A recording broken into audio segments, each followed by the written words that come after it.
Aku berkorban rawat ibu suamiku, yang terbaring tak berdaya karena sakit keras. Tak disangka kebaikan dan pengorbananku dibalas dengan perselingkuhan oleh suamiku. Halo Bunda, selamat datang kembali ya.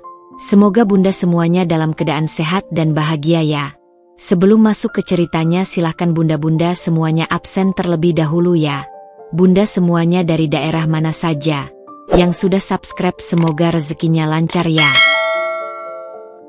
Namaku Nafisa. Dulu aku perempuan yang sibuk dengan jadwal rapat, tenggat laporan, dan rutinitas kantor yang menuntut. Pagi-pagi sudah harus berdandan rapi, mengejar kereta, menyapa rekan kerja, dan mengejar mimpi. Tapi sejak mengenal Lingga, laki-laki yang kukira akan menjadi rumah tempatku pulang, hidupku berubah. Kami menikah setelah 2 tahun saling mengenal. Aku jatuh cinta bukan hanya pada senyumnya, tapi pada cara ia memperlakukanku. Ia bilang, "Kamu tak perlu jadi perempuan super untuk jadi istriku. Cukup jadi dirimu sendiri." Dan aku percaya. Aku yakini kata-kata itu seperti janji abadi. Kami membangun rumah kecil di pinggir kota, penuh tawa dan cita-cita. Tidak mewah, tapi hangat. Namun, kebahagiaan itu diuji saat Burini, ibunya Lingga, jatuh sakit. Awalnya ringan, hanya batuk dan demam. Tapi setelah diperiksa lebih lanjut, ternyata paru-parunya mulai bermasalah. Dokter menyarankan agar ada anggota keluarga yang mendampingi setiap hari. Perawat? Bisa. Tapi Lingga memandangku. Tatapannya seperti memohon. "Sayang, kalau kamu yang rawat mama, aku lebih tenang. Kamu kan sabar, lembut." Aku sempat bimbang. Pekerjaanku sedang naik daun. Gajiku lebih besar dari Lingga. Tapi hatiku terlalu lembut untuk berkata tidak. Lagi pula, ini soal keluarga, soal bakti. Bukankah cinta artinya pengorbanan? Akhirnya, dengan tangan gemetar dan hati tak sepenuhnya siap, aku mengajukan surat pengunduran diri. Aku meninggalkan dunia yang kubangun selama 7 tahun, demi tinggal di rumah dan merawat Burini. Hari-hariku berubah drastis. Dari perempuan yang biasa menyusun laporan keuangan, aku jadi perempuan yang menyuapi, memandikan, dan mengganti popok ibu mertua. Kadang, Burini marah tanpa alasan. Kadang ia mengigau dan menyebut nama mantan suaminya. Aku telan semua dengan sabar. Kupelajari cara memijat, cara mengatur menu makanannya, bahkan cara membersihkan luka di punggungnya yang mulai lecet karena terlalu sering berbaring. Aku benar-benar merawatnya seolah beliau ibu kandungku sendiri. Lingga selalu pulang larut malam. Katanya pekerjaan menumpuk. Aku percaya. Aku ingin percaya. Kadang ia pulang dengan wajah lelah dan bau parfum asing di bajunya. "Teman kantor," katanya. Aku nebeng mobil teman cewek. Kasihan, dia sendirian. Aku diam. Aku masih ingin percaya bahwa ini hanya masa sulit. Aku masih yakin bahwa pengorbanan akan dibalas cinta. Tapi semua harapanku mulai runtuh satu demi satu. Malam itu, saat Burini tertidur setelah kutuntun minum obat, aku duduk di ruang tamu dengan mata berat. Ponsel Lingga tertinggal di meja. Layar menyala. Nama seorang perempuan muncul di layar. Dinda. Pesan singkat. "Jangan lupa bawa jaket ya. Nanti kita nonton film jam 8. Tanganku bergetar. "Film? Jam 8? Dia bilang sedang lembur. Aku buka pesannya. Ada ratusan obrolan yang tak pernah kubayangkan. Foto-foto makan malam. Selfie di mobil. Pelukan. Ciuman. Sayang, kamu beda dari istri di rumah. Kamu ngerti aku. Dunia runtuh di kepalaku malam itu. Bukan karena dia selingkuh, tapi karena saat aku memandikan ibunya, dia memeluk perempuan lain. Saat aku mengompres tubuh tua yang menggigil, dia menggenggam tangan wanita muda yang berseri-seri. Saat aku bangun dini hari menahan kantuk untuk memberi obat, dia mungkin baru saja pulang dari hotel bersama perempuan yang ia sebut pengertianku. Aku menangis dalam diam. Tak ada tempat untuk mengadu. Aku berhenti kerja, jauh dari teman-teman. Keluargaku di kampung juga jarang kukabari. Aku benar-benar sendiri. Hari itu, matahari terasa lebih berat dari biasanya. Aku berdiri di depan jendela dengan tangan menggenggam cangkir kopi yang sudah dingin. Pandanganku menerawang ke halaman kecil yang dulu sering kutata dengan bunga mawar, tapi sekarang hanya penuh daun kering yang tertiup angin. Di meja makan, Bu Rini masih duduk dengan selimut menutupi kakinya. Wajahnya tampak pucat, dan sesekali tangan kirinya gemetar. Stroke ringan yang menimpanya seminggu lalu membuat separuh tubuhnya melemah. Dokter bilang dia butuh pendampingan penuh selama masa terapi. Tak bisa sendiri. Tak bisa cuma sesekali dijenguk. Visa. Suara Lingga memecah lamunanku. Aku menoleh. Ia berdiri di ambang pintu dengan kemeja setengah rapi. Rambut masih basah habis mandi. Aku mengangguk pelan. Ya. Aku udah cek semuanya. Kalau mau, kita bisa panggil perawat harian. Aku udah browsing juga tadi malam. Ada yang cukup bagus, bisa bantu rawat mama pagi sampai sore. Aku meletakkan cangkir ke meja, menatapnya lekat-lekat. Aku udah ambil keputusan, kataku lirih. Lingga menaikkan alis. Keputusan apa? Aku mau berhenti kerja. Biar aku yang rawat mama. Raut wajahnya berubah. Bukan terkejut, tapi datar. Terlalu datar untuk sesuatu yang seharusnya emosional. Kamu serius? Aku mengangguk. Aku udah bicara sama Bu Lilis tadi pagi. Dia sedih, tapi ngerti. Lingga menarik napas. Kamu yakin? Maksudku, kamu kan suka banget kerja. Gaji kamu juga jauh di atas rata-rata. Aku menelan ludah, berusaha menyembunyikan luka di balik kalimat yang terlalu rasional itu. Jadi aku hanya dianggap mesin uang? Aku tahu, kataku pelan. Tapi mama butuh seseorang yang sabar, yang ngerti kebiasaannya. Aku rasa orang luar nggak akan bisa jaga mama seperti aku. Lingga terdiam. Dia duduk di kursi berseberangan. Matanya menatap meja, tak sekalipun bertemu mataku. Aku nggak minta kamu sampai ngelakuin ini, Fis, ucapnya akhirnya. Kamu nggak harus berhenti kerja hanya karena mama sakit. Aku tersenyum kecil, meski hatiku mencubit-cubit. Aku tahu kamu nggak minta, tapi kamu juga nggak pernah benar-benar larang. Ia masih diam.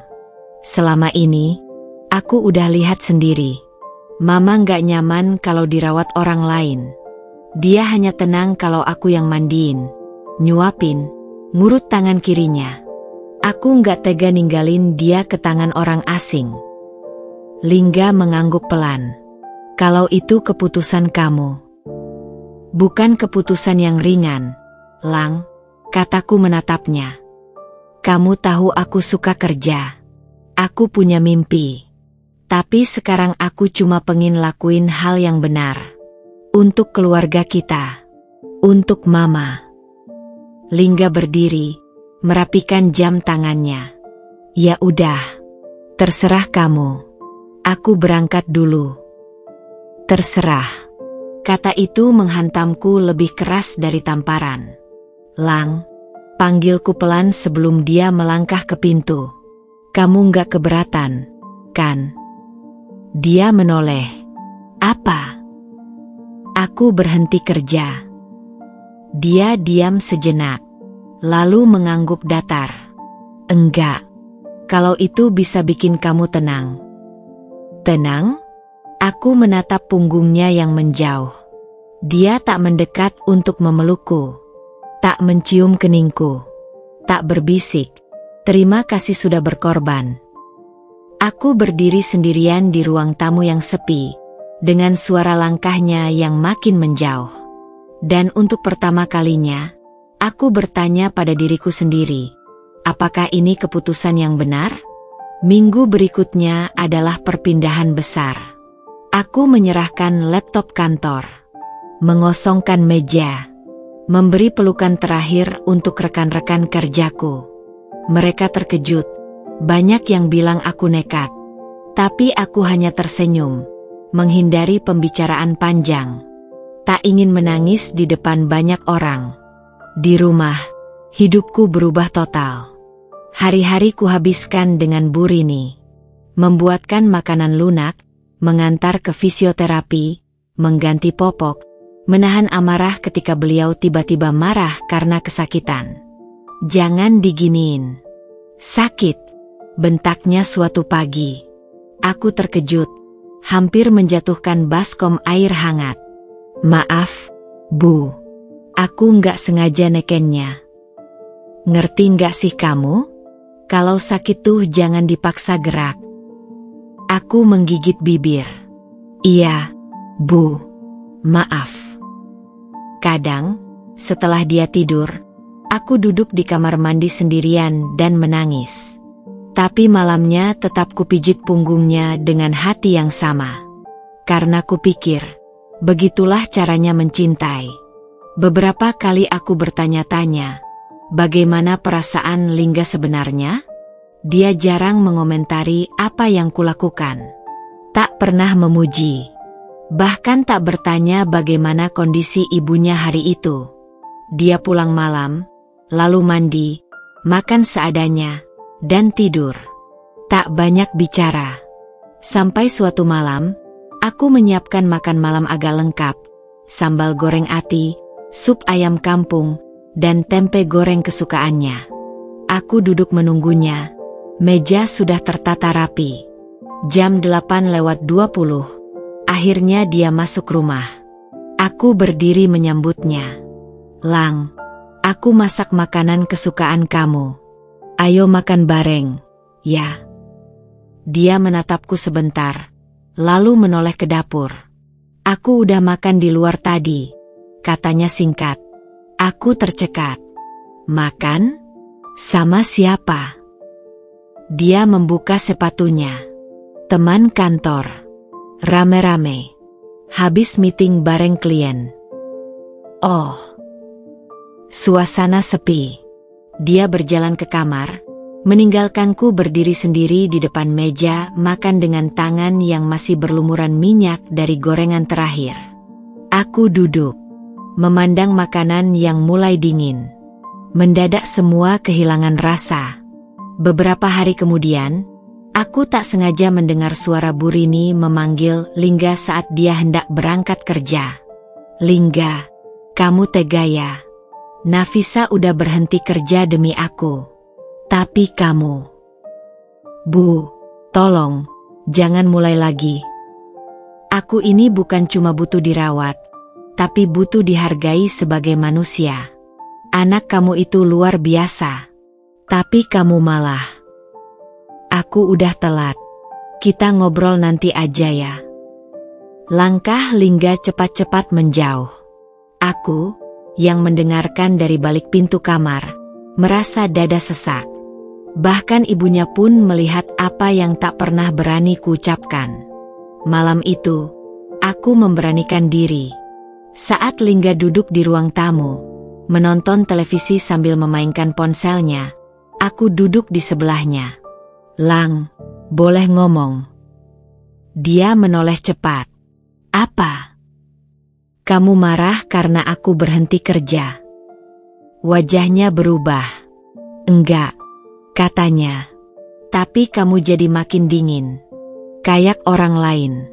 Aku ngerasa aku kehilangan kamu sedikit demi sedikit. Dia tertawa kecil, sinis. Kamu terlalu sensitif. Lingga, aku berhenti kerja bukan buat nyiksa diri. Aku pikir ini demi kebaikan keluarga kita. Tapi aku gak nyangka, kamu justru makin jauh. Kamu bahkan gak pernah nanya keadaanku. Gimana perasaanku? Kamu cuma pulang dan pergi. Dia menatapku. Lama. Tapi bukan dengan mata yang dulu. Ini mata yang asing. Dingin. Tak punya bekas cinta. Aku capek, Fis. Di luar udah banyak tekanan. Di rumah aku juga dituntut buat PK. Aku bukan kamu. Aku nggak kuat buat urus semua emosi setiap hari. Aku tercekat. Aku nggak minta kamu jadi sempurna, Lang. Aku cuma pengin kamu lihat aku. Hargai aku. Dukung aku. Bukan cuma diam dan menganggap semua ini kewajiban. Lingga bangkit berdiri. Udah aku ke kamar. Capek. Dan sekali lagi, aku ditinggalkan sendirian. Di ruang tamu. Dengan air mata yang sudah terlalu sering jatuh tanpa pelukan. Aku mengira, berhenti kerja akan membuatku lebih dekat pada keluarga. Lebih dicintai. Lebih dihargai. Tapi nyatanya, yang kudapat hanya sunyi. Hanya rumah yang semakin terasa seperti lorong panjang tanpa jendela. Aku merawat Bu Rini sepenuh hati. Tapi suamiku, satu-satunya orang yang seharusnya berdiri di sisiku, perlahan menjauh, tenggelam dalam dunianya sendiri. Dan aku mulai sadar, mungkin aku bukan kehilangan pekerjaanku. Aku sedang kehilangan suamiku. Sudah hampir 2 bulan sejak aku meninggalkan pekerjaanku dan mengabdikan seluruh waktuku untuk merawat Bu Rini. Dalam 2 bulan itu, hidupku seperti dipadatkan dalam satu ruang. Kamar mandi, dapur, kamar Bu Rini, dan kembali ke dapur. Hari-hariku penuh dengan aroma minyak kayu putih, bubur ayam lembek, dan suara erangan nyeri dari perempuan tua yang sudah seperti ibuku sendiri. Tapi tak sekalipun aku mengeluh. Yang berubah, justru Lingga. Dulu, dia selalu pulang pukul 7. Kadang 6 kalau tidak ada lembur. Dulu, ada pelukan di balik pintu. Ciuman cepat di keningku sebelum mandi. Sekarang, tidak ada. Pulang pukul 10 malam sudah jadi hal biasa. Bahkan kadang lewat tengah malam. Awalnya aku mengerti. Aku pikir mungkin tekanan kerja makin berat karena aku berhenti. Mungkin dia berusaha menutup semua kebutuhan rumah tangga sendiri. Tapi semakin hari, alasan itu makin rapuh. Malam itu, aku duduk di teras rumah. Lampu sudah kupadamkan. Bu Rini tertidur. Tubuhnya tenang usai kutuntun terapi peregangan ringan. Di atas meja ada 2 gelas teh manis hangat. 1 untukku. 1 lagi. Masih penuh. Menunggu seseorang yang tak kunjung datang. Pukul 23.34. Aku membuka ponsel, mengetik pesan. Kamu di mana? Makan malam enggak? Aku simpanin lauknya. Beberapa detik kemudian, hanya muncul notifikasi, terbaca. Tidak ada balasan. Aku memeluk lututku, mencoba meredam dingin dan keraguan. Setengah jam kemudian, deru mobil terdengar di luar pagar.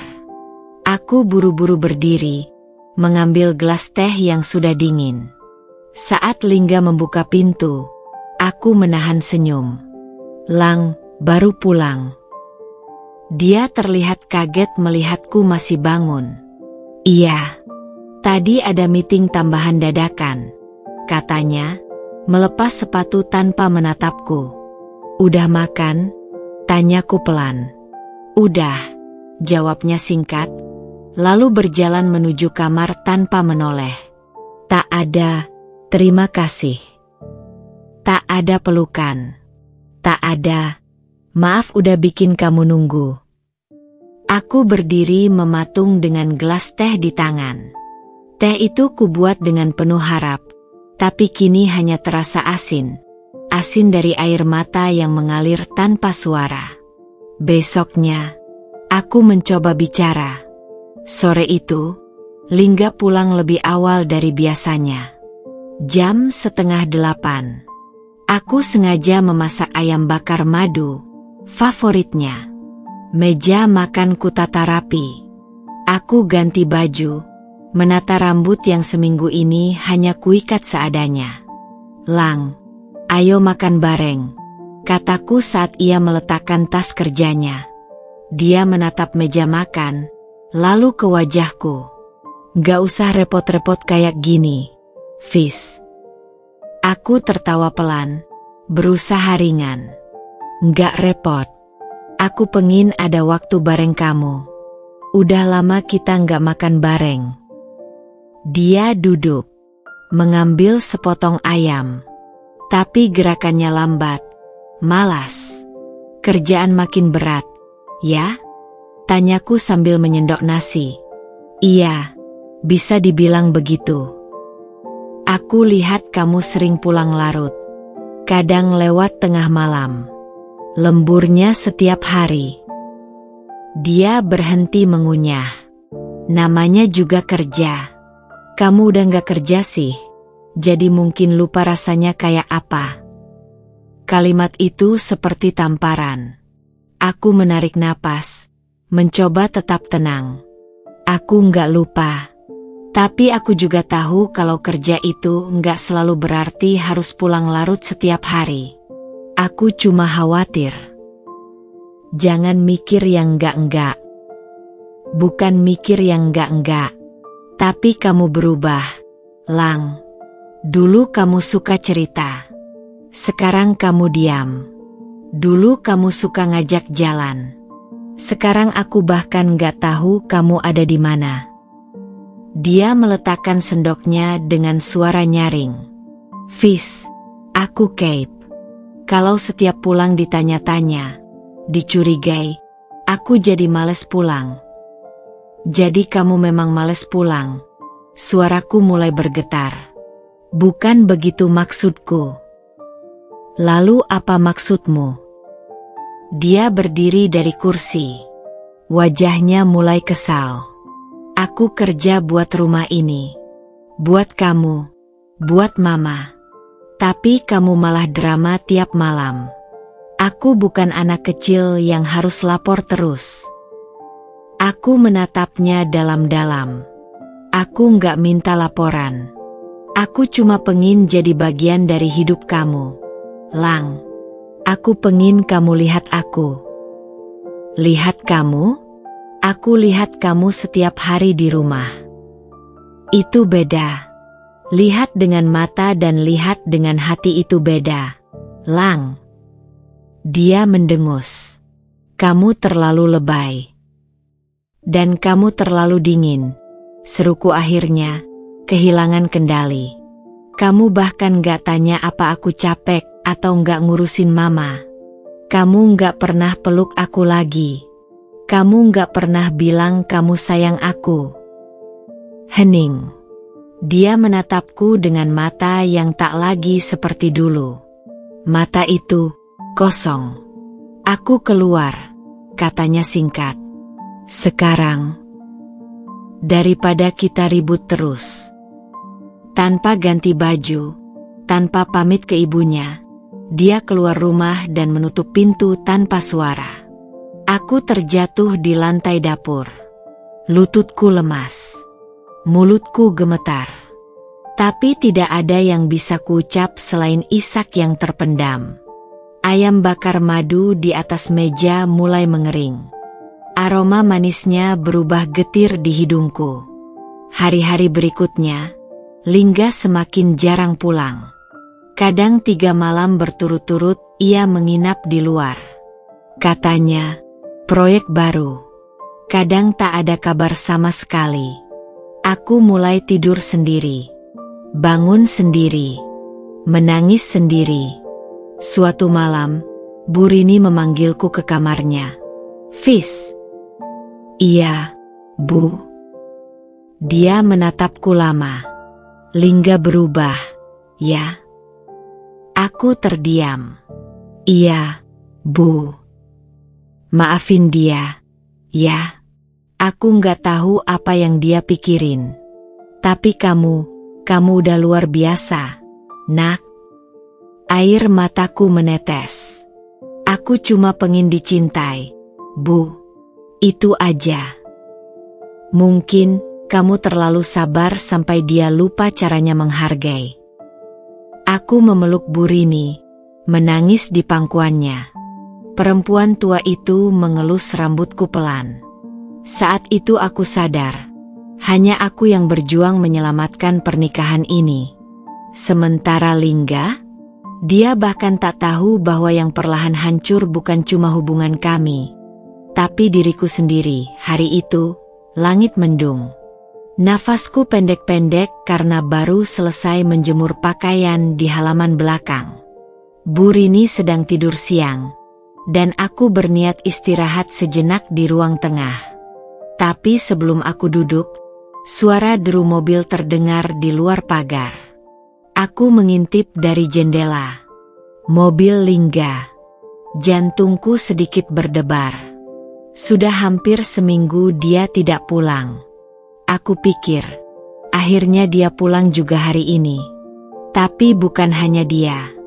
Dari sisi penumpang, seorang perempuan keluar, langsing, berambut lurus sepunggung, memakai blus krem dan rok panjang pastel.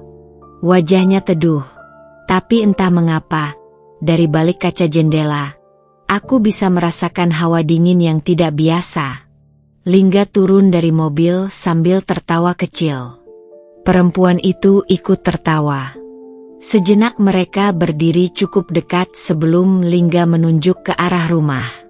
Perempuan itu mengangguk, lalu ikut berjalan ke dalam halaman. Aku buru-buru membuka pintu. "Hei," sapa Lingga dengan senyum aneh di wajahnya. "Kebetulan banget kamu di rumah." Aku memaksakan senyum. "Emang kamu pikir aku kemana?" Dia tertawa datar, lalu menoleh ke perempuan di sampingnya. "Oh iya, kenalin, ini Wulan, teman kantor. Tadi habis antar dia ke rumah sakit ngurus orang tuanya. Sekalian mampir bentar ke sini karena dia ketinggalan file." Aku mengulurkan tangan. "Nafisa." Perempuan itu menjabat tanganku. Sentuhannya lembut tapi matanya tajam. Tajam seperti sedang mengukur isi hatiku. "Wulan," katanya sambil tersenyum kecil. "Akhirnya ketemu juga. Lingga sering cerita." "Oh ya." Aku menoleh ke arah suami yang tampak gugup. "Ya, dia sering bilang kamu perempuan hebat. Bisa rawat ibunya sendiri. Nggak semua istri kayak gitu." Nadanya manis, tapi tatapannya tajam. Seolah sedang membedah setiap reaksi di wajahku. Aku mengangguk. "Silakan masuk." "Oh, nggak usah repot. Aku cuma mau ambil file." "Sebentar aja," katanya cepat, seperti tahu diri, tapi tidak sungguh-sungguh merasa bersalah. Lingga ikut masuk ke dalam, ke ruang kerjanya. Wulan berdiri di ruang tamu, matanya menyapu dinding-dinding rumah. Tatapannya berhenti di figura kecil pernikahan kami yang sedikit berdebu. "Lama ya nikahnya?" tanyanya tiba-tiba. Aku menoleh. 4 tahun. 4 tahun. Wah, cukup lama. Aku hanya tersenyum, menahan tanya dalam dada. Kenapa perempuan ini terlihat seperti terlalu akrab? Tak lama kemudian Lingga keluar membawa flash disk kecil. "Ini filenya," katanya. "Thanks, Lang," jawab Wulan sambil tersenyum manis. Lagi-lagi, sebutan Lang itu menusukku. Seakrab itukah mereka? Aku memandang wajah suamiku. Dia terlihat gelisah, seperti ingin cepat-cepat menyuruh Wulan pergi, tapi juga canggung saat bersamaku. "SIP, aku pulang dulu, ya," kata Wulan sambil melambaikan tangan padaku. "Senang ketemu kamu, Nafisa." Aku tersenyum kaku. "Hati-hati di jalan." Setelah mobil mereka meluncur pergi, aku masuk ke kamar. Menutup pintu. Berdiri di depan cermin. Tatapanku sendiri asing.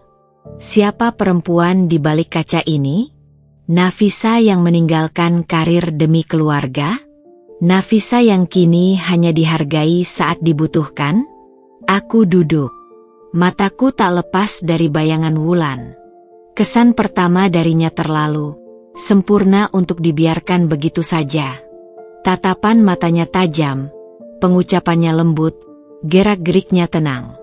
Tapi semuanya terasa seperti sandiwara.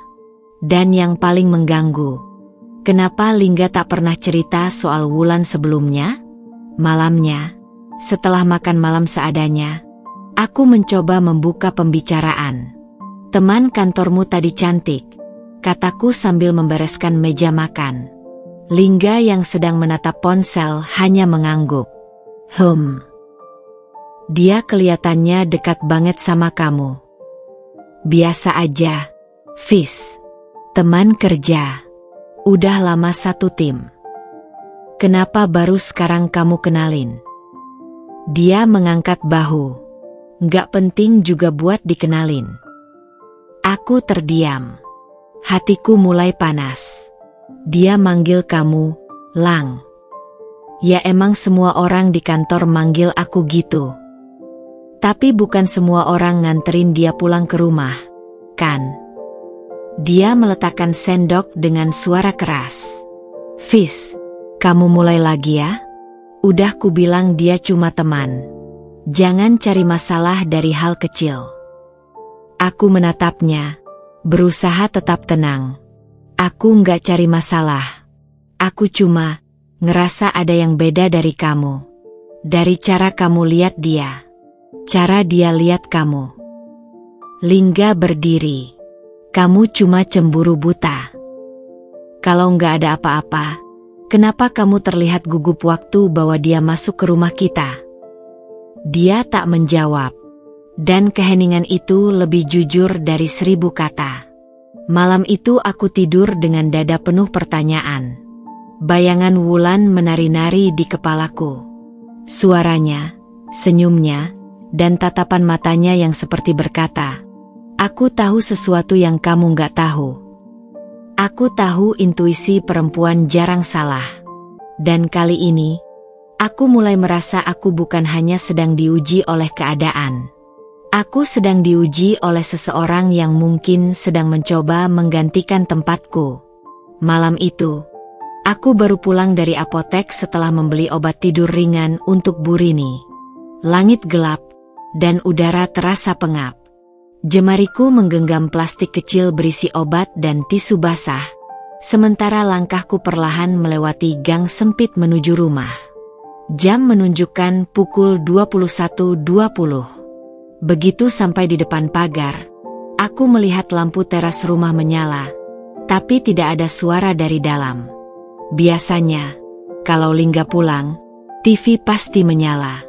Ponselnya juga jarang lepas dari speaker Bluetooth yang selalu memutar lagu-lagu rock favoritnya. Tapi malam itu, semuanya sunyi. Aku membuka pintu perlahan. Rumah gelap, kecuali lampu dapur yang remang. Bu Rini tampak tidur di kamarnya. Lingga tidak ada. Di meja makan, ada gelas kosong. Tapi baunya aneh. Bukan kopi. Bukan teh. Aromanya seperti wine. Tenggorokanku tercekat. Aku tahu, kami tidak punya wine. Keesokan harinya, Aurel, tetangga di rumah sebelah yang usianya sekitar 20-an dan sedang kuliah daring, datang mengetuk pintu. "Assalamualaikum," sapa Aurel sambil tersenyum kecil. "Waalaikumsalam," jawabku. "Masuk, Rel. Ada apa?" Dia duduk di teras sambil melipat kedua tangannya. Ada kegelisahan di raut wajahnya. "Kak Nafisa, maaf ya, ini agak gak enak ngomongnya." Aku duduk di sampingnya, langsung merasa ada yang tidak beres. "Kenapa?" Aurel menunduk sejenak sebelum berkata pelan. "Aku nggak tahu harus ngomong atau enggak. Tapi ini udah 3 kali aku lihat ada perempuan asing masuk rumah kakak. Malam-malam. Biasanya pas kakak nggak di rumah." Jantungku berhenti berdetak sejenak. "Perempuan?" tanyaku, berusaha menahan getar di suara. "Iya. Wajahnya cantik, tinggi, rambutnya lurus. Kayak cewek kantoran gitu. Dia datangnya nggak lama, Kak.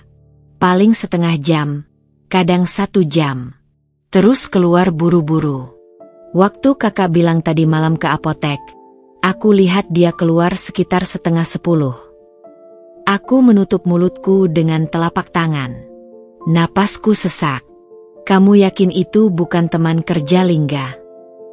Aurel menggeleng. "Aku nggak tahu, Kak. Tapi orangnya bukan tetangga. Mobilnya pelat luar kota. Aku hafal soalnya parkirnya selalu di depan pagar rumahku." Aku tak bisa berkata-kata. "Maaf, Kak. Aku bukan mau ikut campur.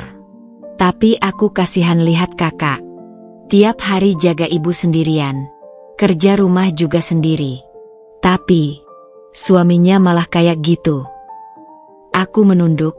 Air mataku mulai menetes tanpa suara. Aurel menggenggam tanganku.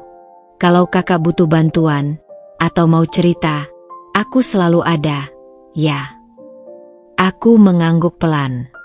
"Terima kasih, Rel." Setelah Aurel pulang, aku masuk kamar mandi dan duduk di lantai yang dingin. Air keran mengalir, tapi hatiku lebih deras menampung luka. 3 kali perempuan itu datang. 3 kali. Dan aku sedang sibuk mencarikan popok dewasa untuk ibu suaminya. Aku sedang mengantri di apotek. Aku sedang memikirkan menu makan malam supaya suamiku mau pulang. Tapi ternyata, perempuan lain yang ia sambut di rumah ini. Di rumah kami. Malamnya, aku tidak bilang apa-apa pada Lingga. Tapi aku diam-diam memperhatikan. Ketika dia pulang, aku hanya menyapa datar. "Hai." "Ya, hai," jawabnya singkat. Tak ada ciuman. Tak ada pelukan.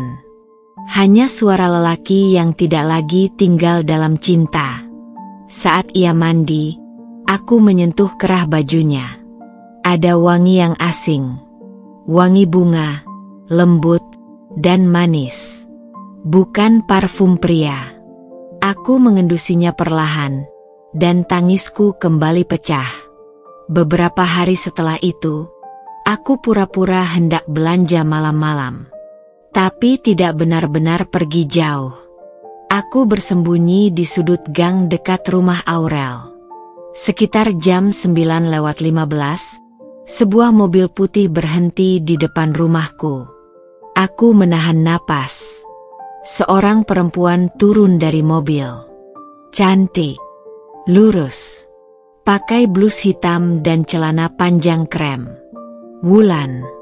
Dia masuk rumah setelah Lingga membukakan pintu. Tanganku gemetar. Aku berdiri, menahan diri agar tak berlari menghampiri. Tapi tidak. Aku ingin lihat lebih banyak. Aku ingin tahu seberapa jauh mereka bermain api di belakangku. Aku menatap pintu rumah yang tertutup rapat dari kejauhan. Dan aku tahu, Cinta yang kutanam dengan air mata kini mulai layu karena racun kebohongan. Pagi itu, matahari belum tinggi, tapi tubuhku sudah tak mampu bangkit. Kepalaku berdenyut, tulang-tulangku ngilu seperti habis dijatuhkan dari ketinggian. Mataku kabur. Tubuhku menggigil meski 2 lapis selimut sudah menutupi badan. Nafasku berat, dan aku tahu, aku tumbang. Selama berminggu-minggu ini, aku menahan semuanya sendirian. Merawat Bu Rini yang sering rewel, bangun malam-malam mengganti popok, mengompres tubuhnya saat demam, memijat kaki yang kejang karena stroke. Belum lagi pekerjaan rumah, cuci, masak, bersih-bersih. Semuanya kulakukan sendiri. Bahkan saat aku mulai sering pusing, aku tetap berdiri. Aku pikir tubuhku kuat. Tapi ternyata, semua ada batasnya. Pagi itu, aku tidak mampu bangun untuk menyiapkan sarapan. Dan itu menjadi masalah. Suara pintu kamar terbuka kasar. Aku membuka mata perlahan dan melihat Lingga berdiri di ambang pintu dengan wajah masam. "Nafisa, kamu gak masak?" Suaranya keras. Aku berusaha bangkit. "Maaf, Lang, aku demam. Kayaknya badanku panas semua." Dia menghela napas keras. "Kenapa nggak bangunin aku kalau emang sakit? Aku udah telat kerja, nggak ada sarapan, nggak ada kopi, semua kosong." "Maaf," suaraku nyaris tak terdengar. "Aku tadi nggak kuat berdiri." Dia berjalan ke dapur, membuka tutup panci dengan kasar, lalu kembali ke kamarku. "Kamu bisa jaga mama tiap malam, tapi buat kopi aja nggak bisa," sentaknya. Aku memandangnya, mataku panas. "Kamu tahu nggak aku udah berhari-hari kurang tidur? Aku muntah 2 kali semalam, Lang. Tapi kamu nggak pernah tanya aku kenapa makin pucat. Kamu pulang malam, dan tidur seakan semua baik-baik saja." Lingga terdiam sejenak. Tapi bukan karena merasa bersalah, melainkan karena ingin membalas. "Kalau kamu nggak sanggup, bilang dari awal. Jangan tiba-tiba sakit dan bikin rumah berantakan." Bikin rumah berantakan. Kalimat itu menghantam lebih keras dari demamku. Nafasku tercekat. Aku tidak menyangka pengorbananku akan dibayar dengan kalimat sekejam itu. Aku mengumpulkan sisa-sisa tenagaku. "Aku nggak butuh kamu puji, Lang. Tapi aku juga manusia. Aku bisa sakit. Aku bisa lelah. Kamu pikir selama ini aku apa? Pembantu di rumah sendiri." Dia mendengus. "Aku kerja dari pagi sampai malam buat rumah ini. Jangan banding-bandingin pengorbanan. Kamu kerja, iya. Tapi kamu juga sempat-sempatnya nganter Wulan malam-malam. Sempat duduk bareng dia di mobil sambil ketawa. Sementara aku muntah darah di kamar mandi kemarin malam. Kamu tahu itu?" Wajahnya berubah. "Kamu ngawur." "Enggak. Aku lihat sendiri dari gang waktu kamu bukain pintu buat dia. Kamu pikir aku bodoh? Aku tahu kamu berubah sejak aku berhenti kerja. Kamu pikir aku jadi beban, kan? Bikin hidup kamu kayak penjara." Lingga menatapku tajam, lalu mengalihkan pandangan. Dia tak menyangkal, tapi juga tak membela diri. Dan di situ aku tahu, dia memang tak lagi peduli. Aku menggeleng pelan, air mataku mengalir deras. "Tahu nggak, Lang, aku rela berhenti kerja demi ibumu. Aku rela kehilangan mimpi-mimpi yang sudah kupupuk bertahun-tahun. Karena aku percaya, keluarga ini pantas diperjuangkan. Tapi kamu Bahkan untuk secangkir teh, kamu gak bisa hargai aku. Dia menatapku. Masih dingin. Kalau kamu gak bahagia, kenapa masih di sini? Aku tercekat. Kamu nyuruh aku pergi. Dia diam. Itu cukup sebagai jawaban. Aku menunduk, tubuhku gemetar karena demam dan luka batin yang terbuka lebar. Baik, kalau aku yang salah karena sakit, aku minta maaf. Aku memalingkan wajah. Tak ingin dia lihat air mata yang terus jatuh. Lingga keluar kamar tanpa sepatah kata. Dan suara pintu depan yang dibanting menjadi pertanda. Pagi ini, bukan hanya sarapan yang hilang dari rumah ini, tapi juga rasa kemanusiaan. Siangnya, Bu Rini memanggilku pelan dari kamar sebelah. Nafisa, kamu bisa ke sini, nak? Dengan susah payah aku bangkit, membawa tubuh yang lemas ke kamarnya. Perempuan tua itu menatapku dengan prihatin. Kamu demam, ya? Aku mengangguk. Iya, Bu. Sedikit. Dia menggenggam tanganku. Lingga tadi marah ya? Aku dengar suaranya. Aku menahan air mata. Nggak apa-apa, Bu. Aku hanya nggak sempat masak. Bu Rini terdiam lama. Lalu berkata, kalau kamu mau pergi, aku nggak akan tahan kamu, nak. Aku tahu kamu sudah terlalu banyak berkorban. Aku menatapnya. Tapi aku nggak tega ninggalin ibu. Air mata Bu Rini menetes. Tapi aku juga nggak tega lihat kamu dihancurkan pelan-pelan. Sudah 2 hari tubuhku belum pulih sepenuhnya. Meski demamku turun, rasa lelahnya masih menggantung di persendian. Tapi pagi ini aku tetap bangun lebih awal dari biasanya. Menyiapkan bubur untuk Bu Rini dan mencoba merapikan dapur yang ditinggal begitu saja oleh Lingga semalam.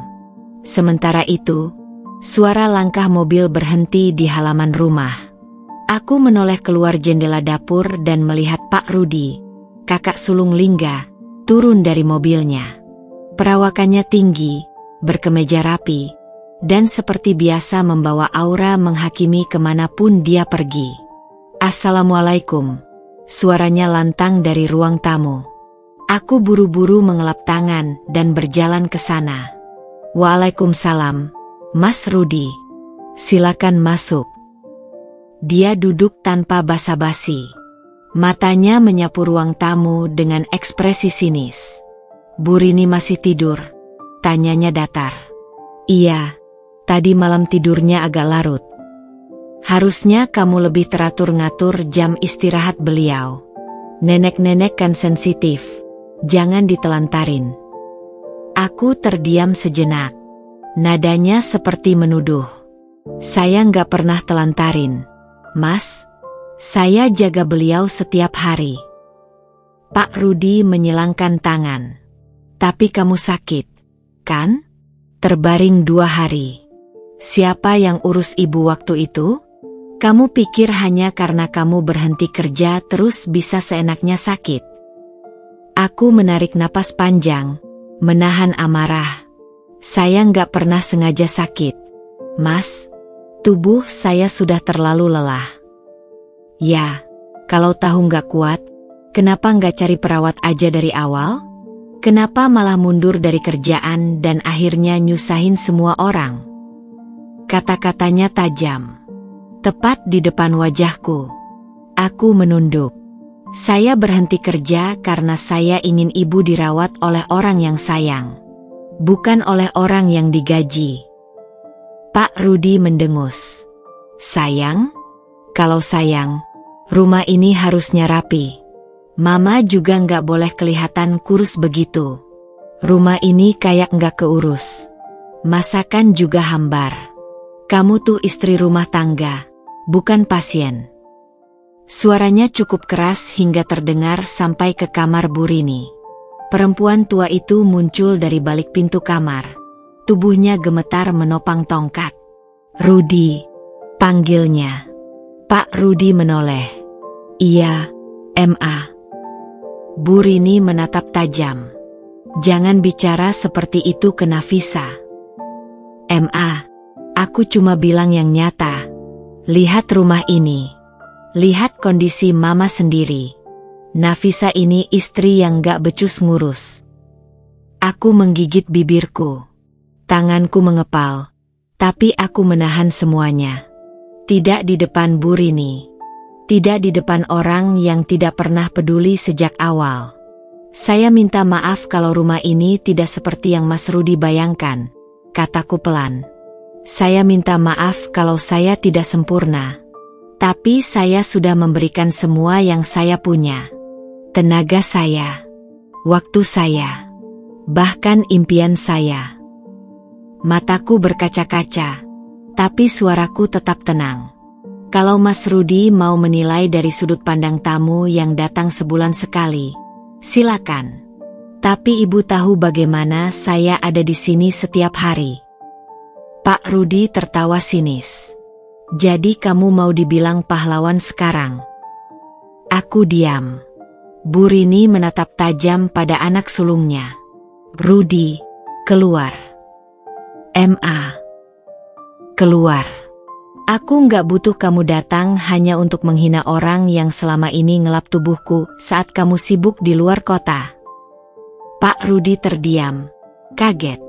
Aku mungkin sakit dan tua. Tapi aku masih tahu siapa yang benar-benar punya hati, dan siapa yang cuma datang bawa suara tinggi.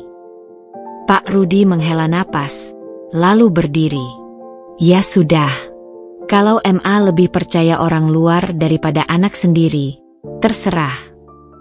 Dia keluar tanpa salam. Pintu rumah ditutup dengan kasar. Aku masih berdiri membeku. Seluruh tubuhku bergetar bukan karena takut, tapi karena terlalu banyak luka yang tak bisa dijelaskan dengan kata-kata. Bu Rini mendekat, memelukku perlahan. "Maafkan Rudi, Nak. Dia memang keras kepala. Tapi jangan biarkan kata-katanya merusak hatimu." Aku mengangguk. "Saya nggak apa-apa, Bu. Tapi sebenarnya, aku sangat apa-apa. Sangat lelah." Sore itu, hujan turun pelan. Daun-daun pisang di halaman belakang meliuk pelan diterpa angin. Aku duduk di dapur, menyendokkan bubur ke mangkuk untuk Bu Rini yang baru bangun tidur. Tubuhku masih lelah, dan semangatku semakin menipis dari hari ke hari. Namun, aku tetap mencoba tersenyum, sebab aku tahu, jika bukan aku, siapa lagi? Pintu depan diketuk pelan. Aku membuka pintu, dan sosok itu langsung memelukku erat. "Tika." Suaraku nyaris patah karena haru. "Iya, Kak. Aku kangen," katanya sambil menatapku dengan mata yang berkaca-kaca. "Kamu makin kurus. Aku tahu kamu nggak baik-baik aja." Tika, adikku satu-satunya. Umurnya terpaut 5 tahun dariku. Ia tinggal di kota lain karena bekerja sebagai guru TK. Tapi sore itu ia datang, tanpa kabar, membawa koper kecil dan sepasang mata yang penuh tanya. "Aku izin seminggu. Aku nggak tahan cuma dengar cerita dari telepon. Aku pengen lihat langsung kamu, rumah ini, dan suamimu." Aku tersenyum pahit. "Kamu pasti bakal lihat lebih dari yang kamu sanggup bayangkan." Tika tinggal di kamar tamu. Malam pertama, ia langsung menawarkan bantuan mengelap tubuh Bu Rini. Ia dengan sabar membantu menyisir rambut ibu mertuaku, menyuapi perlahan, dan bahkan mencuci piring tanpa diminta. Dalam waktu 2 hari, Tika sudah hafal semua jadwal obat, menu makan, dan kebiasaan Bu Rini. "Kamu kayak bidadari, Tik," kataku suatu malam, sambil menyandarkan kepala di bahunya di ruang tengah. "Bidadari juga bisa marah kalau lihat orang yang disayang disia-siain, Kak." Aku hanya tersenyum, tak menjawab. Namun, Tika bukan hanya datang untuk membantu. Ia juga memperhatikan. Malam ketiga, saat kami sedang melipat selimut di ruang tamu, Tika menatapku serius. "Lingga, kenapa, Kak?"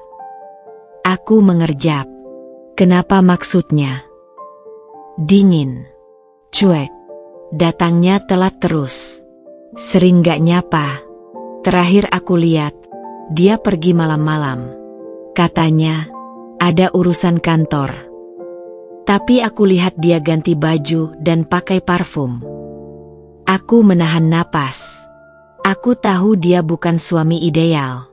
Tapi aku udah gak punya tenaga untuk ngusut semuanya sendiri. "Tik, aku udah terlalu lelah buat tahu lebih banyak." Tika menggenggam tanganku.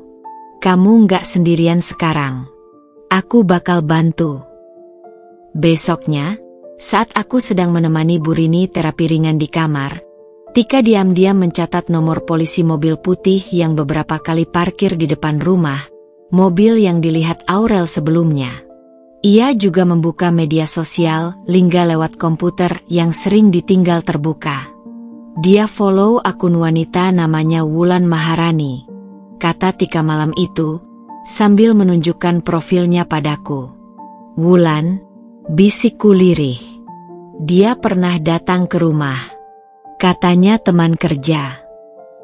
Tika mengangguk. Aku lihat komentar-komentar mereka di postingan lama. Terlalu akrab buat ukuran teman kerja. Dia juga pernah ngetag Lingga di kafe malam. Padahal waktu itu katanya Lingga dinas luar kota. Aku merasa perih yang kupendam selama ini perlahan dikuliti satu persatu.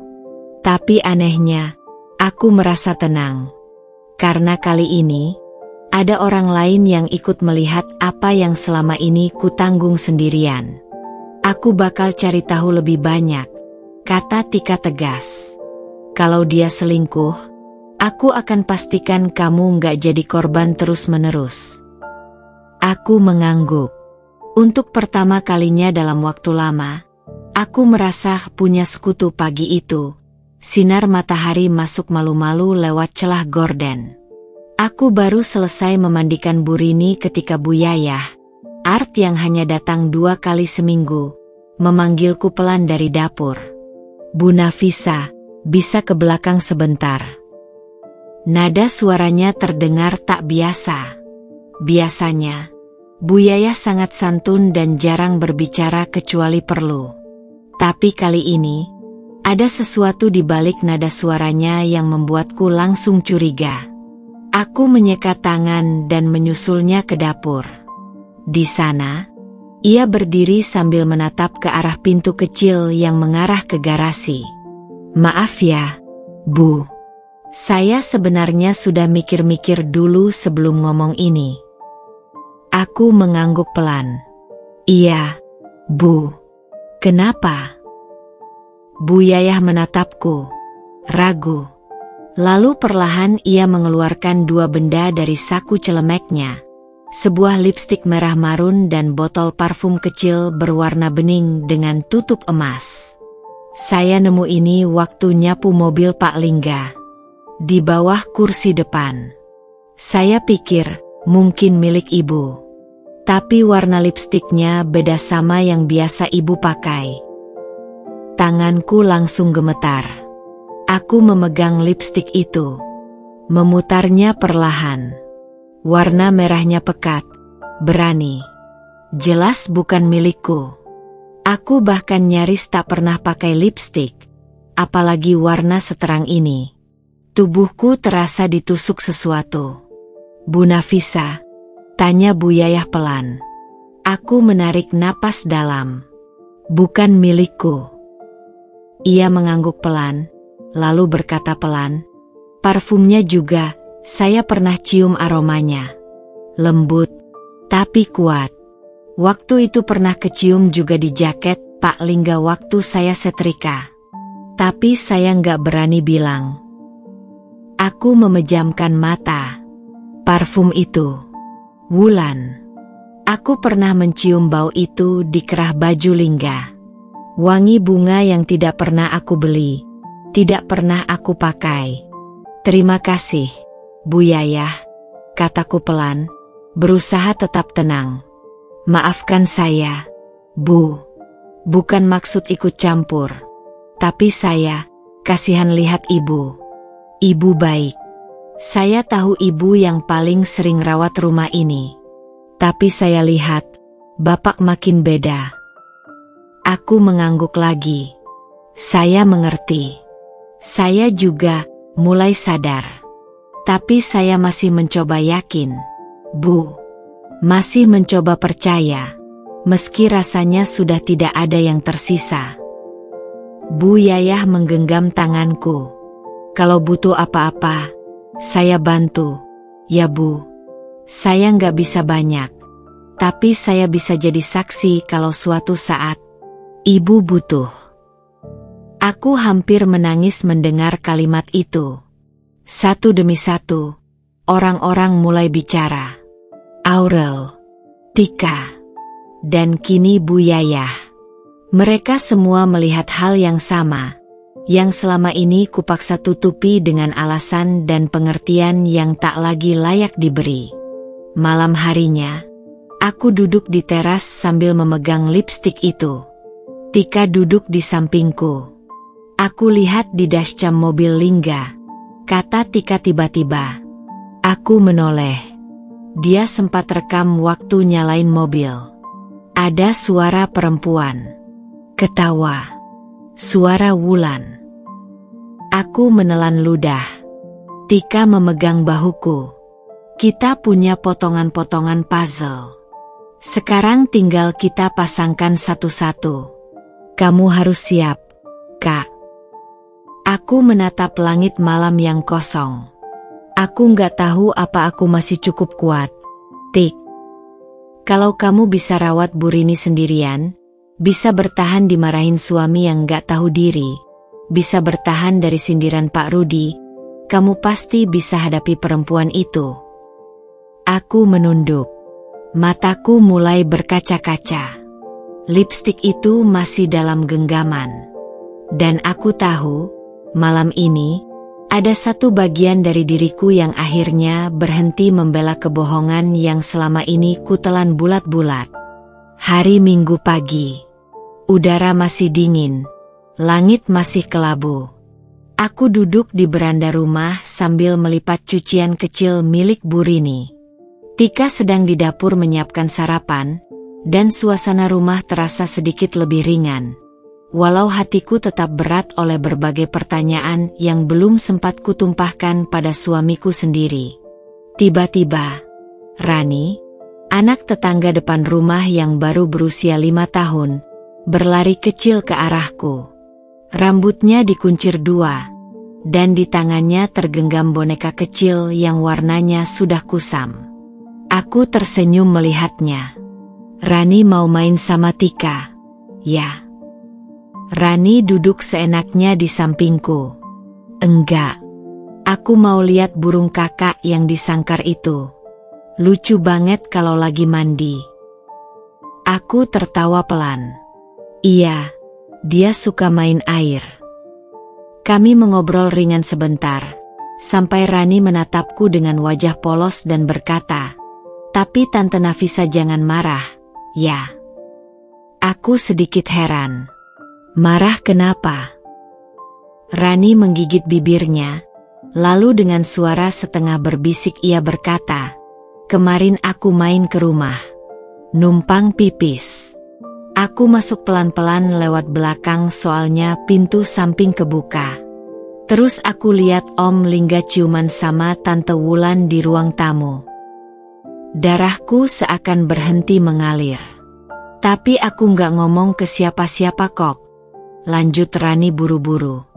"Soalnya Om Lingga bilang jangan bilang ke siapa-siapa. Tapi sekarang aku udah ngomong. Salah ya?"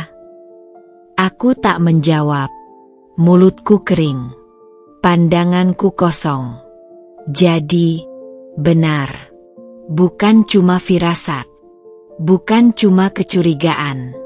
Anak kecil, yang tak tahu apa-apa soal perselingkuhan, kepura-puraan, atau rahasia, baru saja menyampaikan kebenaran yang lebih jujur dari semua kata-kata dewasa yang pernah kudengar. Rani menatapku lagi.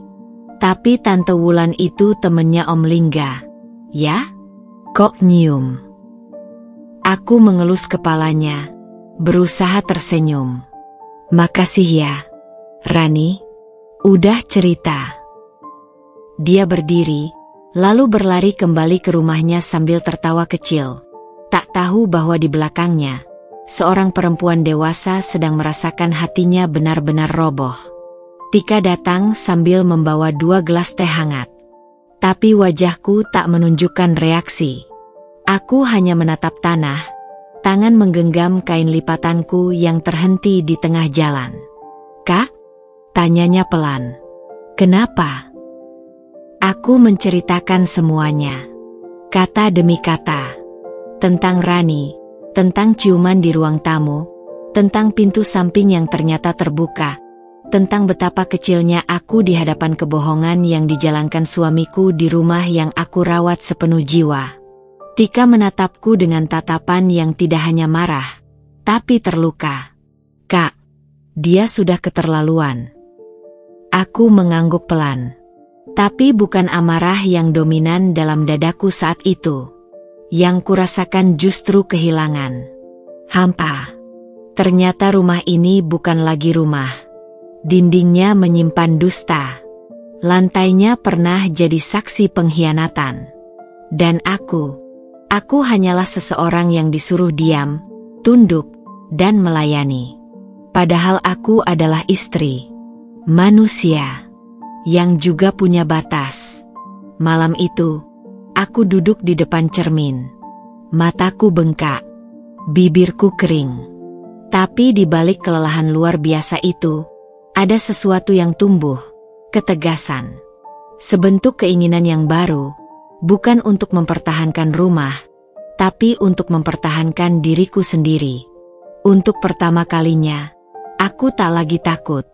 Malam itu hujan turun deras. Petir menyambar sesekali, seakan menggema di dalam dada yang sudah terlalu lama menyimpan badai. Lingga pulang lebih larut dari biasanya. Jas hujannya basah, aroma parfumnya menyengat dan asing. Ia hanya lewat di depanku tanpa suara, lalu masuk ke kamar mandi. Aku duduk di ruang tengah, menunggu. Saat ia selesai mandi dan meletakkan ponsel di meja dekat tempat tidur, aku tahu inilah waktunya. Sekitar pukul 1 pagi, ketika dengkurnya mulai stabil dan kamar tenggelam dalam senyap, aku perlahan bangkit dari sofa. Keringat dingin membasahi tengkukku. Aku berjalan pelan menuju kamar, menahan napas, lalu meraih ponsel yang tergeletak begitu saja. Layar menyala. Tapi, Sandi, aku menelan ludah. Ku coba tanggal ulang tahun kami. Lalu tanggal ulang tahun ibunya. Lalu kombinasi yang dulu pernah kupakai di ponsel kami yang lama. Semuanya gagal. 4 kali percobaan. 1 kali lagi, dan ponsel akan terkunci. Aku menyerah. Tanganku gemetar saat meletakkan kembali ponsel itu ke tempat semula. Aku duduk di lantai, merapat ke dinding kamar. Dalam gelap, air mataku jatuh tanpa suara. Rasanya seperti aku sedang tidur di ranjang milik orang asing. Keesokan harinya, Tika mengamati wajahku yang sembab dengan penuh khawatir. "Kak, kamu nyoba buka HP-nya, ya?" Aku mengangguk lemah. Gagal. Dia ganti sandi. Dulu dia nggak pernah pakai kunci. Tika mengepalkan tangan. "Oke, kalau dari dia langsung kita nggak bisa tembus, kita cari lewat jalur lain." Aku menatapnya bingung. Jalur lain. Tika mengangkat ponsel. Aku mau cari lewat sosial medianya. Facebook, Instagram, bahkan LinkedIn. Siapa tahu dia dan Wulan terhubung di sana. Jejak digital itu nggak bisa bohong. Aku diam sejenak, lalu mengangguk. Kamu yakin? Yakin. Aku juga mau hubungi temanku. Namanya Citra. Dia kerja di kantor konsultan tempat Lingga dulu pernah magang. Mungkin dia tahu Wulan atau pernah dengar rumor. Beberapa jam kemudian, Tika menunjukkan ponselnya padaku. Lihat ini. Sebuah akun Instagram bernama Wulan_Maharani muncul di layar.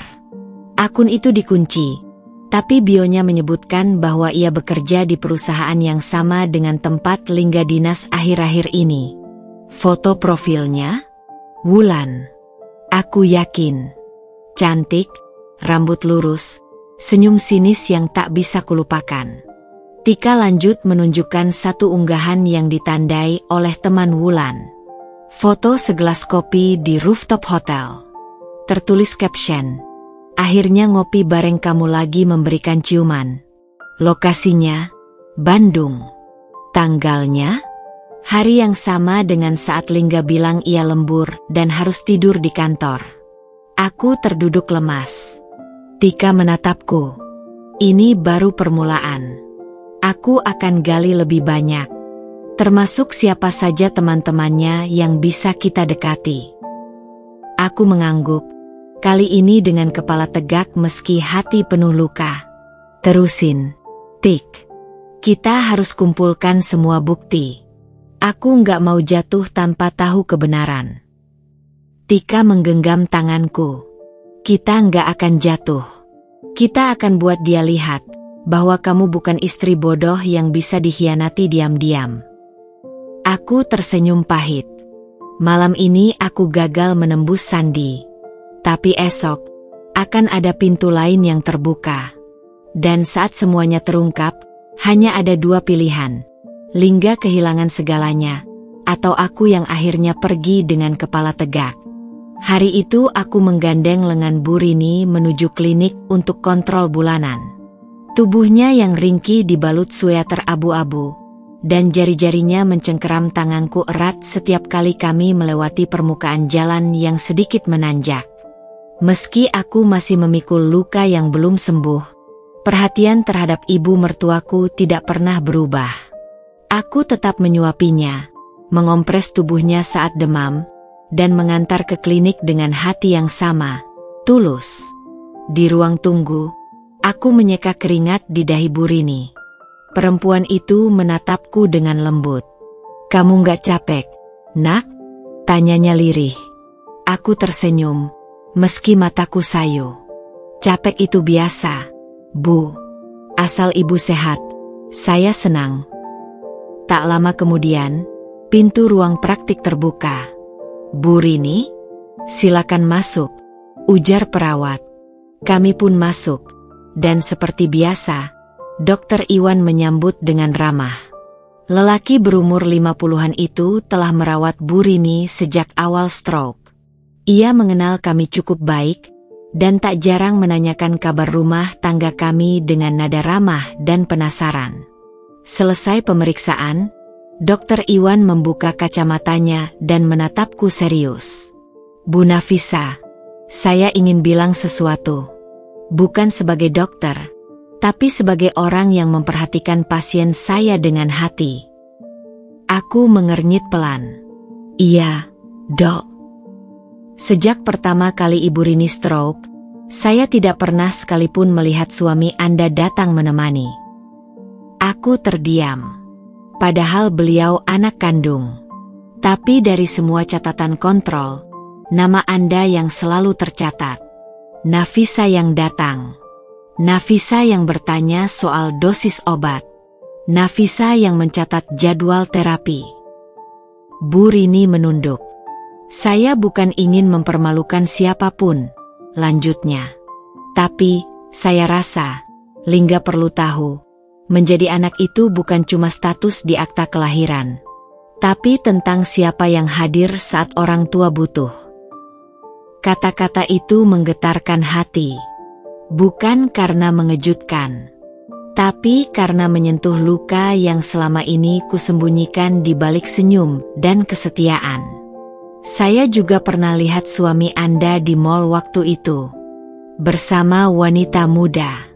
Saya ingat betul, karena hari itu Anda telepon saya menanyakan dosis tambahan untuk kompres. Aku menahan napas. Jadi, bahkan seorang dokter pun tahu lebih banyak dari yang pernah aku dengar dari suamiku sendiri. Maaf, Dok, ucapku pelan. Saya tahu saya mungkin bodoh karena masih bertahan. Dokter Iwan tersenyum kecil. Bukan bodoh, hanya terlalu baik. Tapi kebaikan juga butuh batas, Bu Nafisa. Jangan sampai kebaikan itu malah melukai diri sendiri. Ia berdiri, menepuk bahuku pelan. Sampaikan salam saya untuk Lingga. Katakan, saya rindu melihatnya mengantar ibunya sendiri. Dalam perjalanan pulang, aku diam. Bu Rini menatapku. Kamu dengar sendiri, kan? Aku hanya mengangguk. Air mata menggantung tapi belum jatuh. Lingga itu anakku, lanjut Bu Rini. Tapi kamu yang merawatku. Kamu yang pantas kupanggil anak, lebih dari sekadar menantu.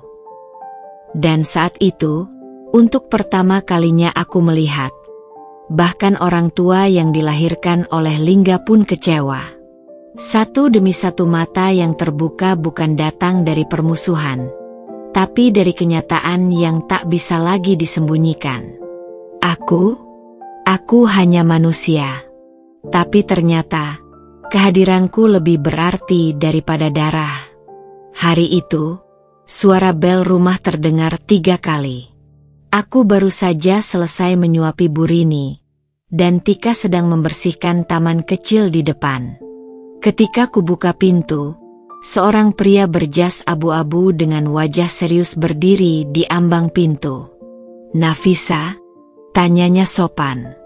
Iya, saya sendiri. Jawabku agak bingung.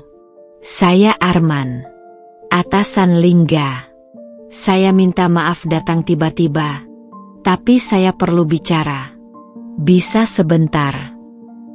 Aku mempersilakan dia masuk. Tika, yang mendengar percakapan dari luar, langsung bergegas masuk dan duduk tak jauh dariku. Maaf, Pak, ada apa ya? Tanyaku dengan hati yang mulai tak tenang. Pak Arman membuka map kecil di tangannya. Saya sebenarnya sudah lama ingin bicara. Tapi saya pikir urusan rumah tangga bukan tempat saya ikut campur. Sampai akhirnya saya dengar dari beberapa rekan kantor, kalau situasinya semakin runyam. Aku mengernyit. Runyam? Iya, terkait Lingga dan Wulan. Tika langsung menegakkan tubuhnya. Jadi, mereka memang ada apa-apa? Tanyaku hati-hati. Pak Arman menghela napas. Saya tidak akan bicara berdasarkan gosip, tapi saya akan jujur. Wulan sudah dikenal punya sejarah buruk. Di kantor kami dulu, dia pernah menjalin hubungan gelap dengan salah satu manajer. Lelaki itu bercerai. Wulan pindah divisi. Lalu 2 tahun kemudian, kejadian yang hampir sama terulang. Dan sekarang, Lingga. Aku merasa jantungku dicekik perlahan. Rasa muak, marah, dan jijik bercampur di dada. Saya bukan datang untuk menyalahkan siapa-siapa, lanjut Pak Arman. Tapi saya tahu Anda. Banyak yang cerita tentang bagaimana Anda berhenti kerja untuk rawat ibu mertua. Bagaimana Anda sabar menghadapi sikap suami yang berubah. Dan sebagai sesama manusia, saya nggak bisa tinggal diam lagi. Aku mengangguk pelan. Pak Arman, apa Bapak tahu sejauh mana hubungan mereka? Ia mengangguk, lalu berkata pelan. Lingga pernah izin cuti 2 hari, katanya dinas luar. Tapi kebetulan saya ada urusan kantor mendadak. Saya datangi tempat yang katanya dia kunjungi, dan tidak ada tanda-tanda dia pernah di sana. Saya tanya ke bagian reservasi hotel. Nama Lingga tidak terdaftar. Tapi Wulan? Ada. Bersama seorang pria tak dikenal. Kami semua tahu siapa pria itu. Tanganku mencengkeram rok yang kupakai. Aku tak ingin menangis di depan orang asing. Tapi rasa sesak itu terlalu dalam. Saya minta maaf, Bu Nafisa. Tapi Anda perlu tahu kebenarannya. Dan Anda perlu melindungi diri Anda. Tika langsung berkata tegas, "Terima kasih, Pak. Bapak sudah lebih berani dari orang-orang yang pura-pura buta." Pak Arman berdiri, bersiap pergi. "Kalau Anda butuh saksi atau pernyataan resmi untuk langkah hukum, saya bersedia. Saya juga sudah simpan beberapa email kantor yang bisa jadi bukti manipulasi waktu kerja." Aku berdiri, menatapnya dengan mata berkaca. "Terima kasih, Pak. Dunia masih punya orang baik." Ia mengangguk. "Jangan biarkan kesabaran Anda jadi alasan orang seenaknya menginjak." Sore itu, langit mendung menggantung rendah. Tika memegang setir dengan wajah serius, sementara aku duduk di sampingnya dengan dada yang berdegup kencang. Aku dapat info dari Citra. Lingga dan Wulan sering nongkrong di kafe Damar. Hari ini katanya mereka janjian lagi di sana jam 5. Ujar Tika. Aku menunduk. Tanganku gemetar di pangkuan. Aku takut, Tik. Takut kalau semua yang selama ini cuma aku curigai, ternyata nyata. Tika melirikku. Kebenaran gak pernah lebih menakutkan dari kebohongan yang terus kamu telan. Mobil berhenti tepat di seberang kafe yang dimaksud. Dari balik jendela mobil, aku bisa melihat interior hangat kafe itu. Cahaya kuning temaram, tanaman hijau menghias sisi kaca. Dan di sudut dekat jendela, mereka. Lingga duduk di seberang seorang perempuan berambut panjang, mengenakan blazer merah marun. Wulan. Mereka tertawa. Wulan menepuk pelan tangan Lingga. Dan saat itu juga, aku melihat, dengan mata kepalaku sendiri, suamiku menggenggam tangan wanita itu di atas meja. Jemari mereka saling kait. Dunia seakan berhenti. Tika menyentuh lenganku. "Kamu mau masuk? Atau aku yang konfrontasi?" Aku menarik napas dalam. Aku. Kakiku terasa berat, tapi langkahku mantap. Aku menyeberang jalan, membuka pintu kafe. Suara lonceng di atas pintu berdenting pelan. Beberapa pengunjung menoleh, tapi aku tak peduli. Aku berjalan langsung ke meja itu. Lingga menoleh, dan wajahnya pucat seketika. Wulan tersentak, segera menarik tangannya. Aku berdiri di samping mereka. Tidak ada teriakan. Tidak ada tangisan. Hanya kalimat sederhana dari bibirku yang bergetar. "Selama ini aku jaga ibumu, berhenti dari pekerjaan, hilang dari duniaku sendiri. Sementara kamu sibuk menggenggam tangan perempuan lain." Lingga berdiri tergesa, menarikku menjauh ke samping. "Kamu ngapain kesini, Fa? Ini bukan urusanmu." Aku terkekeh pahit. "Bukan urusanku? Kamu suami aku. Dia bukan istrimu." Wulan berdiri, mencoba tetap sopan. "Mbak, kami cuma ngobrol. Jangan besar-besarin." Aku menoleh pelan. Tatapan kami bertemu. "Kalau cuma ngobrol, kenapa harus saling genggam tangan seperti itu?" Tanyaku dingin. Lingga mendesah, lalu mengucapkan sesuatu yang membuat tubuhku benar-benar runtuh. "Kamu tuh terlalu sibuk sama ibu. Selalu soal ibu, ibu, ibu. Rumah ini cuma tentang dia. Aku capek. Aku butuh temen ngobrol. Butuh ruang napas." Jantungku serasa diremas. Jadi karena aku merawat ibumu, yang kamu sendiri abaikan, aku pantas diselingkuhi. Lingga menatapku, masih dengan nada menyalahkan. Kamu berubah, Fa. Dingin. Gak ada lagi obrolan kayak dulu. Kamu bukan istri seperti dulu. Aku mendekat. Suaraku nyaris berbisik. Tapi jelas. Yang berubah bukan aku, tapi hati kamu. Seisi kafe hening. Wulan mulai gelisah. Lingga, kita pergi aja, yuk. Lingga menghela napas, lalu menatapku lagi. Kamu mau apa sekarang? Mau bikin drama di depan umum? Aku menatapnya. Bukan drama. Ini realita. Realita yang aku terima setelah cukup bukti. Termasuk dari Pak Arman. Termasuk dari dokter yang tahu kamu gak pernah jenguk ibumu. Termasuk dari tetangga, Art, bahkan anak kecil yang lihat kalian ciuman. Lingga memucat. Aku melangkah mundur.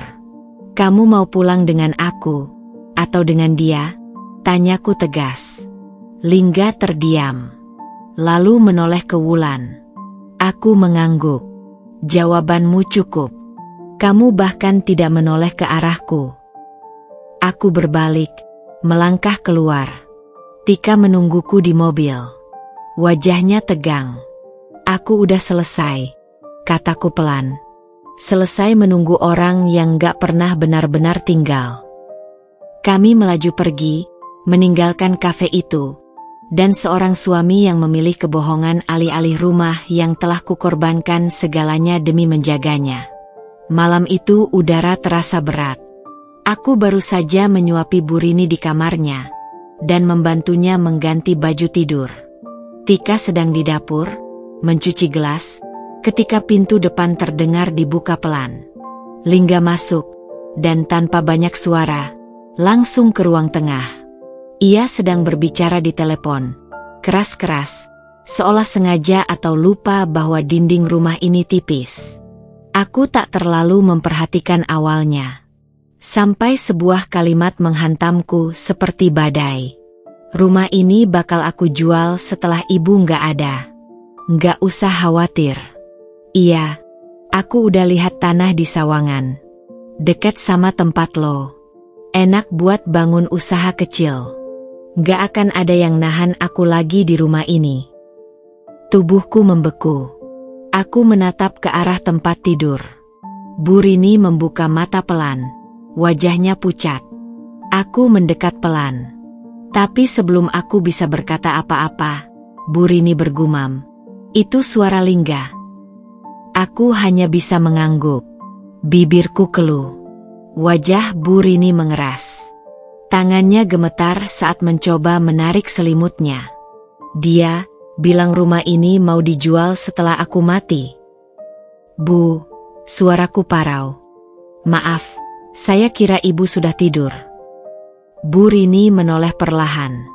Matanya berkaca-kaca. Saya sudah tua, Nafisa, tapi saya tidak tuli. Dan saya tidak bodoh. Ia menarik napas panjang, lalu berkata lirih, rumah ini rumah saya dan almarhum suami saya bangun dari nol. Dan anak saya, malah menanti saya mati untuk melepasnya. Aku menggenggam tangannya. Bu, saya juga baru dengar tadi. Saya. Bu Rini memotong. Suaranya pelan tapi tegas. Kamu tidak perlu jelaskan apa-apa. Kamu satu-satunya orang yang merawat saya, menyuapi saya, mengangkat badan saya saat saya tak bisa bangun dari tempat tidur. Kamu, yang seharusnya saya anggap anak. Air matanya jatuh perlahan. Aku menunduk, berusaha menahan tangis. Lingga, bukan lagi anak yang saya kenal. Entah sejak kapan dia berubah jadi orang asing. Dan perempuan itu, Wulan, saya dengar namanya dari tetangga juga. Saya dengar semua. Nafisa. Hanya saja, saya pura-pura diam. Aku terisak. Kenapa, Bu? karena saya merasa bersalah. Saya pikir saya penyebab kamu dan Lingga menjauh. Tapi ternyata, semua ini karena dia sendiri. Ego dan kebusukan yang dia pelihara diam-diam. Aku menggenggam tangannya lebih erat. Ibu nggak perlu merasa bersalah. Saya tetap rawat ibu bukan karena Lingga. Tapi karena saya sayang. Saya tulus. Dan saya nggak akan pernah menyesali itu. Bu Rini menangis diam-diam. Tangannya menyentuh pipiku dengan lemah. Kalau saya pergi nanti, jangan biarkan dia menjual rumah ini. Rumah ini, warisan untuk orang yang benar-benar tahu cara mencintai, bukan menunggu kepergian untuk menghitung harga. Aku menunduk, air mataku membasahi selimut yang hangat itu. Dan malam itu, untuk pertama kalinya, bukan hanya aku yang terluka karena pengkhianatan Lingga. Seorang ibu, akhirnya sadar, bahwa anak kandungnya, ternyata lebih asing dari menantunya sendiri. Pagi itu langit mendung menggantung rendah. Hawa rumah terasa berat sejak malam sebelumnya. Sejak kalimat itu terlontar dari mulut Lingga, bahwa rumah ini akan dijual setelah ibunya tiada. Bu Rini tak banyak bicara pagi itu. Tapi dari tatapannya yang sendu, aku tahu, hati seorang ibu baru saja retak. Saat sarapan, ia memanggil Bu Yayah, asisten rumah tangga yang sudah mengabdi puluhan tahun. Suaranya pelan, tapi penuh ketegasan yang berbeda. Yayah, tolong ke kamarku. Bawa flash disk yang dulu kamu simpan itu, yang berisi rekaman CCTV rumah ini. Aku dan Tika saling melirik. Bu Yayah tampak kaget. Waktu itu, Bu? Yang ibu suruh simpan dan jangan dibuka siapa-siapa? Iya, sekarang waktunya dibuka. Tak lama kemudian, kami bertiga duduk di ruang keluarga. Bu Rini bersandar di kursi roda. Di depannya, laptop dibuka. Tika yang menyiapkan semuanya. File pertama diputar. Video hitam putih dari kamera ruang tamu. Tanggal di pojok layar menunjukkan 2 minggu lalu. Saat aku sedang keluar membeli obat, dan Tika pulang ke rumah orang tua sebentar. Di video itu, pintu samping terbuka. Wulan masuk. Wajahnya tersenyum. Tak lama, Lingga menyusul dari arah kamar. Mereka bicara, tertawa. Lalu, pelukan, ciuman. Tika berdiri, membuka flash disk dan menyambungkannya ke TV. Cuplikan-cuplikan rekaman diputar. Pelukan Lingga dan Wulan di ruang tamu, suara panggilan di garasi, tawa mereka saat aku terkapar karena kelelahan. Tangis tertahan terdengar dari salah satu sepupu. Beberapa tetangga menunduk malu melihat apa yang dipertontonkan. Bu Rini menatap semuanya. Kalian semua saksi. Hari ini saya umumkan bahwa rumah ini, dan semua tabungan atas nama saya, akan saya wariskan kepada Nafisa. Karena dia yang menjaga saya saat anak kandung saya sendiri pergi mencari wanita lain. Lingga bangkit berdiri. Bu, nggak adil. Dia cuma menantu. Dan kamu bukan anakku lagi secara moral, tegas Bu Rini. Kamu anakku di akta, tapi bukan di hati. Hati seorang ibu tidak buta, Lingga. Kamu pikir saya nggak tahu kamu hanya menanti saya mati agar bisa bebas. Suasana makin tegang. Lingga mengangkat tangan, berusaha meredam. Bu, saya hilaf. Saya cuma butuh ruang napas. Nafisa itu dingin. Dia sibuk ngurus ibu terus. Saya nggak pernah dipedulin. Bu Rini menggeleng. Wajahnya tenang tapi dingin. Kalau kamu mau cinta dari istrimu, kenapa kamu kasih kehangatan ke wanita lain? Kamu tinggalkan orang yang melayani kamu karena dia sibuk mencintai ibumu? Kamu kira itu alasan yang bisa diterima? Lingga terdiam. Suara napasnya berat. Aku berdiri, menatap semua yang hadir. Selama ini aku diam bukan karena bodoh, tapi karena aku percaya waktu akan bicara. Dan hari ini, waktunya selesai. Semua orang berdiri dan memeluk Bu Rini dan aku secara bergantian. Tak ada yang membela Lingga. Tak satu pun. Ia ditinggal berdiri sendiri dalam rumah yang dulu ia pikir akan jadi miliknya seutuhnya. Dan saat ia melangkah keluar dengan mata penuh amarah, aku hanya menatapnya sebentar, lalu menutup pintu. Dengan tenang. Bukan karena dendam, tapi karena aku akhirnya bebas beberapa bulan setelah pengadilan keluarga itu. Kabar tentang Lingga dan Wulan menyebar kemana-mana. Bukan hanya di lingkungan rumah, tapi juga sampai ke tempat mereka bekerja. Pak Arman dan beberapa staf senior yang pernah jadi saksi menyampaikan bukti-bukti pelanggaran etika ke HRD dan Dewan Direksi. Hasilnya, keduanya dipecat secara tidak hormat. Bukan hanya karena hubungan gelap, tapi juga karena manipulasi jam kerja, kebohongan tugas luar kota, dan penyalahgunaan fasilitas kantor untuk urusan pribadi. Lingga dan Wulan harus pindah, bukan ke rumah besar, tapi ke kontrakan kecil di pinggiran kota. Lingkungan tempat mereka tinggal tidak menyambut. Ibu-ibu kompleks menjauh. Anak-anak tetangga tak diizinkan main ke rumah mereka. Nama mereka sudah terlalu rusak untuk dibersihkan.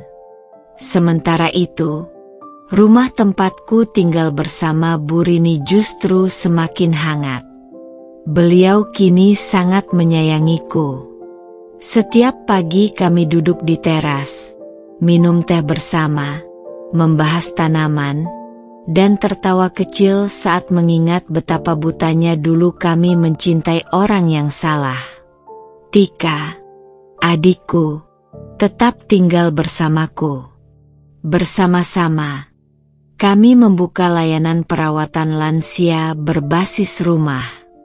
Kami beri nama Rumah Lanjut Usia Cinta Kasih. Pasien pertama datang dari tetangga yang dulu melihatku hanya sebagai istri biasa. Kini mereka datang karena percaya dan melihatku sebagai sosok kuat yang bisa dipercaya. Dan Dr. Iwan? Ia rutin datang memantau Bu Rini. Tapi ia juga mulai datang meski tak ada jadwal kontrol. Kadang membawa buah, kadang membawakan buku. Tatapannya hangat. Ada sesuatu yang belum ia katakan, tapi aku tahu. Hatinya mulai mengetuk pelan. Dan aku tak lagi menunggu cinta dari lelaki yang mengkhianatiku. Karena aku sudah menemukan sesuatu yang lebih penting. Hargaku sebagai perempuan. Aku tidak pernah membalas dendam dengan cara kejam. Aku tidak menyebarkan aib, tidak menyerang balik. Aku hanya melanjutkan hidupku dengan kepala tegak dan hati yang utuh. Dan saat aku melihat ke cermin hari ini, aku melihat seorang perempuan yang menang. Bukan karena menghancurkan orang yang menyakitinya, tapi karena memilih bangkit dengan bermartabat. Kesetiaanku tak dihargai, tapi aku tidak menyesal. Aku kehilangan suami yang berkhianat, tapi aku menemukan diriku yang berharga. Karma memang tidak pernah tidur.